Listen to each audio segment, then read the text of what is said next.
Welcome back. Today we are making pumpkin creme brulee.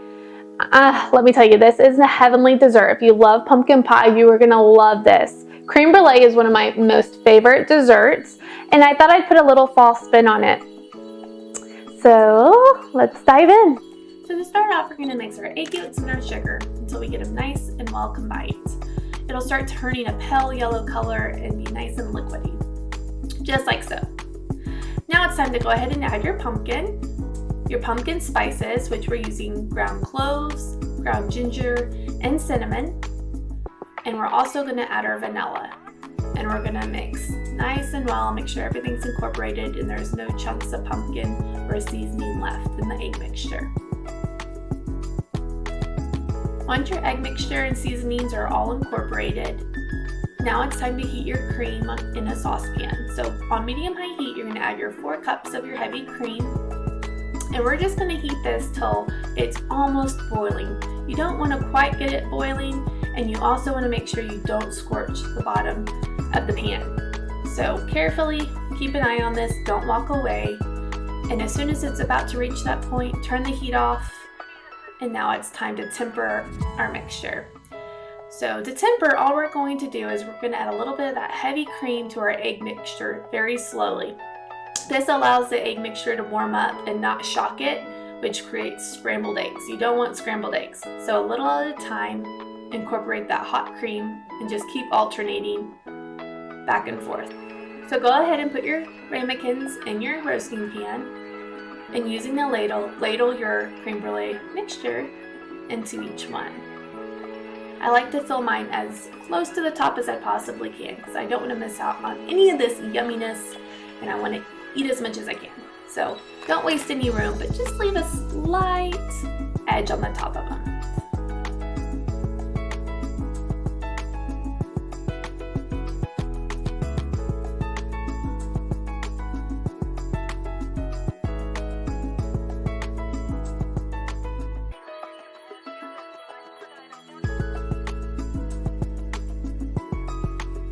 Now all of our ramekins are filled, so we're going to add the hot water into our roasting pan. You're going to add enough water to reach about halfway up the sides of your ramekins.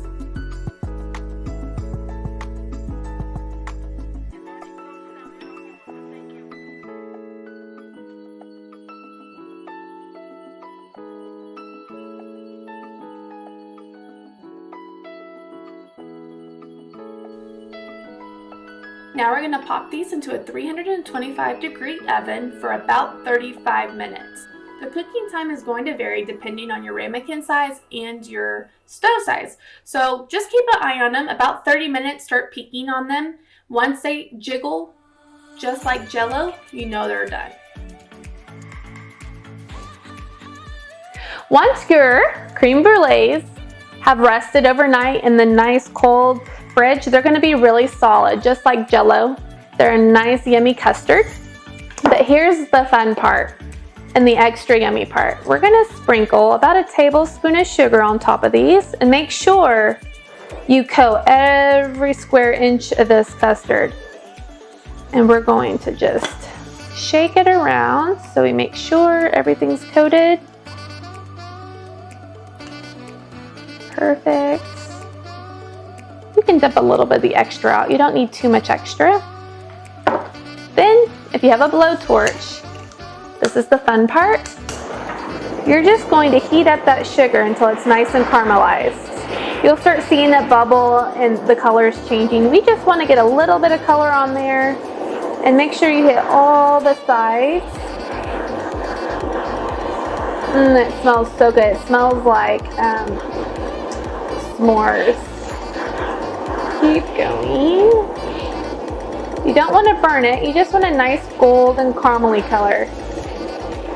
Once you reach that point, go ahead and stop. It'll continue to boil. Wait for it to cool just slightly.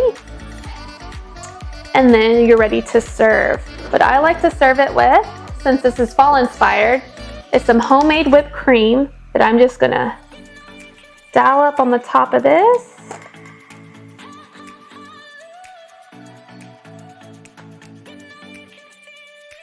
Sprinkle with a little bit of cinnamon. There we go. Perfect. I hope you enjoy this recipe. When I say this tastes like fall, it tastes like fall. I am so excited for this recipe and look forward to sharing it with you.